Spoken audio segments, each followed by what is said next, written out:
In the fading light of the 5th century, as the Roman Empire crumbled and its once mighty roads and fortresses fell into decay, a new power was quietly consolidating in the lands we now call France. The Franks, a confederation of Germanic tribes, were emerging from obscurity, their presence initially unremarkable to historians who later chronicled the rise of Europe's early medieval kingdoms. Yet within these tribes, particularly the Salian Franks along the Lower Rhine, a lineage was taking shape that would become both legendary and enigmatic, the Merovingians. It was a dynasty steeped not only in conquest and governance but also in the shadows of myth, rumor, and secrecy. The first known progenitor of the dynasty, Merovech, existed more in the realm of legend than of documented history. Medieval chroniclers like Fredegar recounted that Merovech was born of a strange union between a Frankish queen and a mysterious sea creature, a quinator, whose very existence blurred the line between the natural and supernatural. While modern historians dismiss these accounts as symbolic, they reveal the medieval perception of the Merovingians as a family whose power was not merely temporal but sanctified, set apart from ordinary rulers. This sense of divine heritage would shadow the dynasty for centuries, fostering an aura of fear, reverence, and secrecy around their reign. The dynasty truly came into prominence under Childeric I, a warrior king whose life is largely known through the treasures buried with him in Tournai. Archaeological finds, such as his gold and garnet-encrusted jewelry and ceremonial weapons, suggest a man of considerable wealth and influence, whose leadership bridged the waning Roman structures and the rising Frankish autonomy. Childeric's reign was marked by consolidation, as he gathered scattered Frankish tribes under his banner, establishing alliances, and demonstrating the political acumen necessary to survive in a fractured Europe. His death around 481 passed this emerging kingdom to his son, Clovis I, a figure whose life would mark the Merovingians as rulers whose ambitions and actions shaped the course of European history. Clovis's rise was meteoric, fueled by both ambition and military genius. By the time he was 15, he had already begun the difficult work of uniting the disparate Frankish tribes under his rule. His campaigns were brutal yet strategic, striking decisively against rivals and negotiating alliances that would expand his dominion. One of the most significant moments of his early reign came in 486 when he faced Syagrius, the Roman commander of the remaining territories in northern Gaul, at the Battle of Soissons. Clovis's victory was not just a military triumph, it symbolized the end of Roman authority in the region and the beginning of a new era, one in which the Franks would dominate the former Roman provinces of Gaul. Yet Clovis's genius was not limited to the battlefield. He understood that power required more than military might, it needed legitimacy, especially in a land where Roman institutions and Christian faith still held sway. Around 496, Clovis converted to Christianity, a decision that would have profound implications for both his dynasty and the wider course of European history. Baptized by Saint Remigius of Rheims, Clovis's embrace of the Christian faith aligned him with the Gallo-Roman aristocracy and the Church, which had immense social and political influence. This act was as much a strategic alliance as it was a personal declaration of faith, and it set the precedent for Merovingian kingship being intertwined with religious authority. The Merovingian kings became renowned not only for their military exploits but also for their distinctive appearance. Long-haired, as Fredegar notes, they were recognizable by their flowing locks, which were more than a fashion statement, the hair was a symbol of their divine right to rule. To cut a Merovingian king's hair was considered sacrilegious, an act that could strip a ruler of his legitimacy. This physical marker reinforced the perception of the Merovingians as a chosen dynasty, set apart from the ordinary rulers of other tribes. Every aspect of their identity, from lineage to appearance, was imbued with symbolic weight, reinforcing the sense of mystery that surrounded them. The Merovingians' reign was not without its internal challenges. Succession was a recurring source of instability. Upon Clovis's death in 511, his kingdom was divided among his 4 sons, a practice rooted in Frankish custom but fraught with the potential for conflict. Each son ruled a portion of the kingdom independently, yet they were expected to maintain a semblance of unity. This division often led to fraternal wars, shifting alliances, and a delicate balance between cooperation and rivalry. While these internal struggles sometimes weakened the dynasty's authority, the Merovingians' reputation and the perceived sanctity of their bloodline helped maintain the legitimacy of their rule despite the fragmentation. The spiritual dimension of the Merovingians' authority cannot be understated. Beyond the political and military, their rule was suffused with religious and mystical significance. Legends grew that they were protectors of sacred relics, custodians of secret knowledge, and possibly heirs to divine mysteries lost to the ordinary world. Some whispered that their blood carried a power that could influence fate itself, a notion that entwined with the later legends of the Holy Grail and other sacred artifacts. Whether these claims were factual or mythological, they contributed to the aura of secrecy that defined the Merovingian dynasty. As the Merovingian kingdom expanded, it became a mosaic of diverse peoples, customs, and languages. The integration of Roman administrative practices with Germanic traditions created a unique culture, one in which the sacred and secular were deeply intertwined. Kings relied on a network of local lords, military commanders, and ecclesiastical figures to maintain control. The mayors of the palace, initially administrators of the royal household, gradually became the real power behind the throne as the Merovingians' direct involvement in governance waned. This shift set the stage for future political transformations while leaving the mystique of the Merovingian kings intact. The dynasty's decline in practical power did not erase its symbolic importance. Even as the mayors of the palace gained control, the Merovingians remained emblematic of legitimacy and divine authority. In the early 8th century, Charles Martel, the powerful mayor of Austrasia, acted as the de facto ruler of the Frankish realms, yet he ruled in the name of the Merovingian king. Martel's victory at the Battle of Tours in 732 against advancing Muslim forces solidified his own power and reputation but did not immediately erase the symbolic authority of the Merovingians.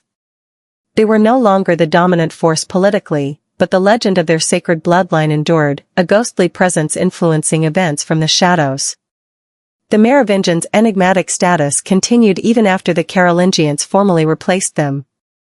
Pepin the Short deposed Childeric III, the last Merovingian king, in 751, effectively ending their reign. Yet stories of the dynasty's mystical origins, divine descent, and hidden knowledge persisted, weaving themselves into the tapestry of European legend.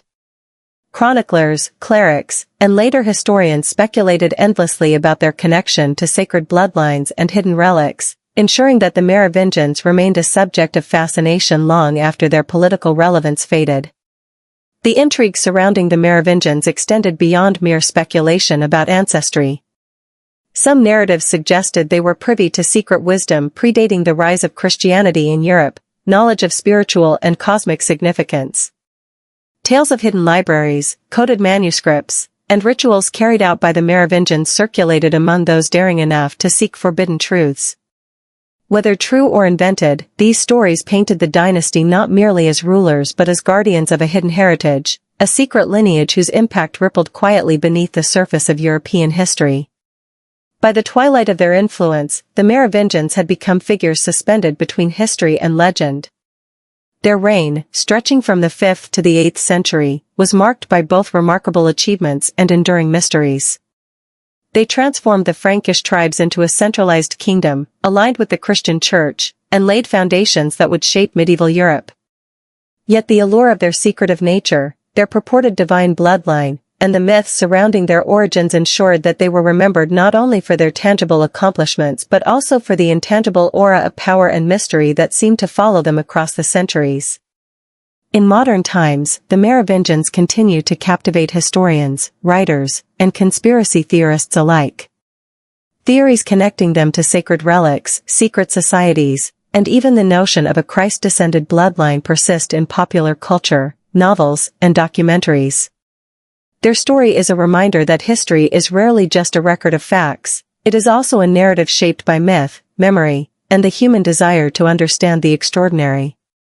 The Merovingians, in their enigmatic glory, embody this intersection of history and legend, their legacy stretching beyond the boundaries of time, inspiring curiosity, speculation, and awe. Even as the Merovingian dynasty's direct rule waned in the 8th century, the legacy of their bloodline refused to vanish. While kings lost their political authority, whispers of their lineage persisted among secret circles, in monasteries, and across hidden corridors of power. The dynasty's descendants, though no longer crowned, were believed by some to carry knowledge too potent for public disclosure, wisdom connected to sacred relics, ancient rituals, and an understanding of human destiny that predated the rise of medieval Christendom. The truth, however, was carefully concealed. Those who possessed it often disappeared from the public record, leaving behind cryptic writings, coded genealogies, and traces of influence that historians would struggle to piece together centuries later. By the early 9th century, Europe had transformed. The Carolingians now dominated the political landscape, with Charlemagne extending Frankish authority across much of the continent. But the memory of the Merovingians persisted, not in their palaces or armies, but in texts hidden away from prying eyes. Monks and scribes preserved scrolls and codices that recorded genealogies in painstaking detail. These documents, often written in cryptic codes or symbolic languages, hinted at a bloodline that extended far beyond the officially recognized rulers. Some scholars later speculated that these records contained instructions, secrets of governance, or even spiritual practices meant to protect and preserve the Merovingian legacy. Whether these claims were accurate or a product of imagination, they ensured that the dynasty's influence remained alive in the shadows, carefully shielded from the scrutiny of outsiders. The Merovingians' supposed connection to sacred relics only amplified the aura of secrecy. Legends suggested that the kings were not merely temporal rulers but guardians of objects imbued with extraordinary significance. Some accounts claimed that the dynasty possessed fragments of the True Cross, ancient manuscripts detailing esoteric knowledge, or even artifacts connected to divine bloodlines. These relics were said to be hidden in secret chambers beneath abbeys or in isolated forest sanctuaries, places where ordinary people could not venture. Protecting these objects became a duty intertwined with the Merovingian identity. In essence, the dynasty's decline in visible power did not equate to the disappearance of its true authority, it had merely shifted into a quieter, more elusive realm. This hidden authority extended beyond Europe's monasteries into communities that were virtually invisible to the larger population. These were groups of scholars, initiates, and aristocratic families who recognized the Merovingian bloodline as sacred. They preserved knowledge through oral traditions, encoded texts, and allegorical teachings. Initiates were taught that the Merovingians' role in history was not simply to rule, but to maintain a balance between the seen and unseen, the worldly and the divine. The very act of concealing this knowledge was a form of power, a mechanism to ensure that it would survive the chaos of political upheavals, religious reforms, and centuries of war. Over time, these secret networks evolved, developing systems of trust, codes, and rituals to safeguard the bloodline's legacy. The intertwining of legend and history only deepened as time passed. Medieval chroniclers, often writing with the intent of moral instruction or political justification, sometimes included tales of the Merovingians that blurred the line between reality and myth. Stories circulated that the dynasty's rulers were divinely anointed, capable of miraculous deeds, or even touched by supernatural forces.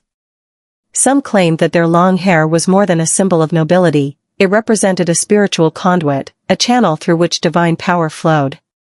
While these accounts are often dismissed as folklore, they reveal the ways in which the Merovingians' mystique was carefully cultivated, and how it persisted in the imagination long after their political dominance ended. By the time the Templars arose in the early 12th century, the memory of the Merovingians had not faded. Some historians suggest that the Templars, in their own secretive operations, may have inherited knowledge or practices that originated with Merovingian custodians. The parallels are striking. Both groups were associated with sacred objects, bound by codes of secrecy, and feared or misunderstood by the public. The Templars' missions to protect relics in Jerusalem and beyond, their careful record-keeping, and their hierarchical structure may have been influenced, directly or indirectly, by earlier traditions established by Merovingian networks. While concrete evidence is scarce, the continuity of secrecy, ritual, and sacred duty points to a lineage of knowledge that transcended dynastic change. The historical evidence for these hidden communities is fragmentary but suggestive. Documents preserved in French abbeys occasionally reference Merovingian benefactors, coded genealogical charts, and obscure texts that describe ritual practices. In some cases, the records are deliberately ambiguous, mixing fact with allegory to prevent outsiders from deciphering the true meaning. Scholars who have studied these texts note recurring themes: protection of sacred objects, preservation of bloodlines, and guidance for political or spiritual action. It is this careful maintenance of secrecy that allowed the Merovingian legacy to survive centuries of political upheaval and cultural transformation. The secrecy of the Merovingian bloodline was further reinforced by the political realities of the time. The rise of the Carolingians, particularly Pepin the Short, was facilitated by their ability to appear as legitimate successors to the Merovingians while simultaneously consolidating authority in their own hands. By positioning themselves as protectors of the sacred dynasty, the Carolingians could claim moral and spiritual legitimacy, even as they exercised practical control. In this way, the Merovingian symbolic power continued to shape political developments long after their kings had been deposed. Their influence was subtle but pervasive, embedded in ritual, myth, and the structures of medieval governance. The preservation of the Merovingian bloodline was not solely a matter of political calculation, it was also an act of devotion. Families believed to be descended from the dynasty often safeguarded their lineage with meticulous records, secretive marriages, and careful alliances. The idea that blood itself carried spiritual significance underpinned these efforts. Some chroniclers and later historians speculated that certain families claimed descent from Merovingian kings as a way of asserting their own right to authority or their connection to divine favor. In essence, the legacy of the Merovingians became both a spiritual mission and a social instrument, reinforcing hierarchies and sustaining traditions that might otherwise have been lost to time. Beyond Europe, the legend of the Merovingians reached the edges of the known world through trade, diplomacy, and the movement of clerics and scholars. The dynasty's influence was felt not just through political or military means but through the dissemination of ideas. Manuscripts traveled across monasteries in Spain, Italy, and the British Isles, carrying with them hints of the dynasty's sacred mission and coded genealogical charts. Even in these distant regions, fragments of Merovingian lore inspired both curiosity and reverence. The reach of their legacy, though often hidden, was far greater than the political boundaries of their kingdom, suggesting a dynasty whose impact was both temporal and transcendent. The mystique surrounding the Merovingians also intersected with emerging esoteric traditions in medieval Europe. Alchemists, mystics, and scholars who sought hidden knowledge often referenced the dynasty in their writings. The belief that the Merovingians had access to secret wisdom, possibly connected to sacred relics or divine bloodlines, resonated with those who pursued knowledge beyond the conventional teachings of the Church. These ideas, while not mainstream, formed part of a broader intellectual and spiritual milieu that questioned, explored, and preserved ancient wisdom. Through these channels, the Merovingians' influence extended into domains that were never intended to be public, reinforcing the sense of a hidden lineage guiding human affairs from behind the veil of history. By the 12th century, the idea that the Merovingians were more than mere rulers, guardians of secrets, keepers of relics, and members of a sacred bloodline, had become entrenched in the cultural imagination. While few could verify the claims, the enduring nature of the story suggests that the dynasty had established a symbolic power that outlasted political structures. The Merovingians had shifted from the realm of governance to that of myth, their authority now defined by secrecy, knowledge, and the perception of divine selection.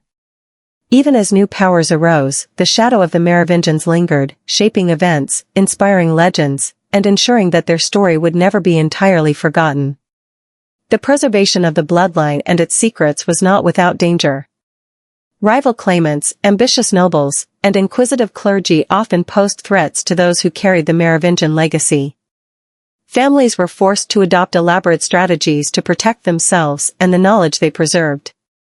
Cryptic writings, coded correspondence, and hidden archives became essential tools.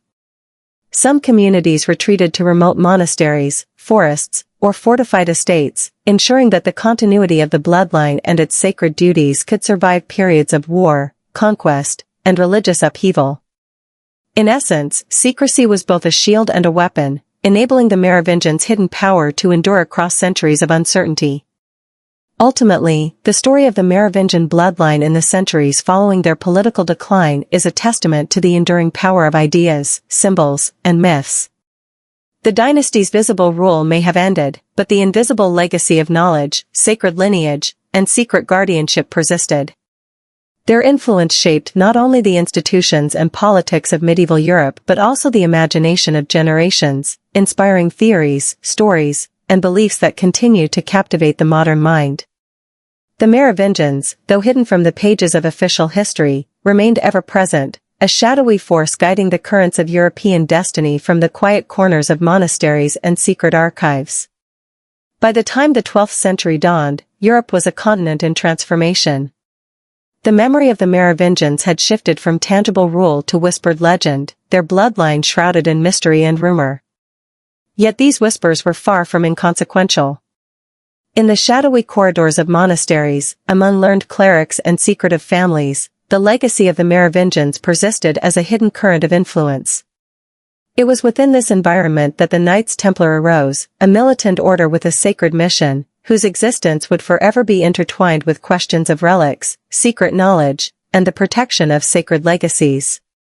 The Templars, founded in the early 1100s to safeguard Christian pilgrims traveling to the Holy Land, quickly evolved into a formidable force. Their operations, while ostensibly military and charitable, were underpinned by an obsession with secrecy and discipline. They kept detailed records, maintained hidden chambers, and developed codes of conduct that insulated them from outside scrutiny. This structural similarity to the secretive networks that had preserved the Merovingian bloodline for centuries was striking. Some historians suggest that the Templars inherited, consciously or unconsciously, the methods and perhaps even the mission of these earlier custodians. While direct evidence is scarce, the parallels are difficult to ignore. Both operated in secrecy, both were associated with sacred relics, and both inspired awe, suspicion, and fear. Legends surrounding the Merovingians had long suggested that their blood carried spiritual significance, a power that might have influenced events from behind the scenes. The Templars, through their custody of relics and knowledge, appeared to continue this invisible thread. Some texts hint that the Templars regarded certain lineages, possibly including Merovingian descendants, as possessing an inherent connection to divine authority. These families were said to hold secrets about sacred objects, rituals, and even the very origin of certain religious teachings. By protecting these secrets, the Templars functioned as both guardians and intermediaries, ensuring that knowledge too powerful or dangerous for public eyes was kept safe. The intertwining of the Templars with the Merovingian legacy can be glimpsed in records of hidden relics and coded documents. Some scholars propose that artifacts associated with the Merovingians, whether fragments of sacred objects or documents detailing esoteric wisdom, found their way into Templar custody. Monasteries and abbeys in France and beyond became nodes in this network, preserving fragments of the past and linking them to the Templars' mission. These archives, often deliberately obscure, ensured that knowledge remained accessible only to those initiated into the order's most guarded secrets. The continuity of this hidden knowledge suggests a lineage not just of blood, but of responsibility, a duty to protect, preserve, and conceal. The Templars' eventual downfall, beginning with the dramatic arrests in 1307 under King Philip IV of France, did not entirely erase the connections to Merovingian secrets. Some Templars reportedly escaped with treasures and documents, their trails vanishing into hidden enclaves across Europe. The lore surrounding the Merovingians, already steeped in centuries of legend, now merged with tales of Templar treasures, secret rituals, and mysterious disappearances. These intertwined narratives fueled speculation that the sacred bloodline had found continuity within the Templar order, or at least that knowledge once guarded by the Merovingians had been transferred to their successors in secrecy. Even in contemporary times, the fascination persists. Writers, researchers, and theorists examine ancient texts, architectural symbols, and genealogical claims, seeking evidence of a hidden lineage that has influenced European history for over a millennium. While the verifiable details are limited, the persistence of these narratives points to a human desire to uncover hidden truths, to connect the visible world with unseen forces, and to trace the enduring power of a bloodline that history tried to obscure. The Merovingians, once rulers of a nascent Europe, are remembered not just for their kingdoms but for the secrets they carried, the knowledge they preserved, and the invisible threads they wove into the fabric of history. In essence, the emergence of the Templars marked a continuation of a hidden legacy. They were not merely knights and monks, they were custodians of a story that began centuries earlier with the Merovingians, guardians of mysteries whose full significance remains tantalizingly out of reach. Through hidden texts, secret lineages, and the careful preservation of relics, the Merovingian influence endured, shaping events from the shadows. The story of their bloodline is thus not merely a tale of kings and kingdoms, but a narrative of hidden power, of knowledge kept from the public eye, and of a legacy that continues to intrigue, inspire, and mystify.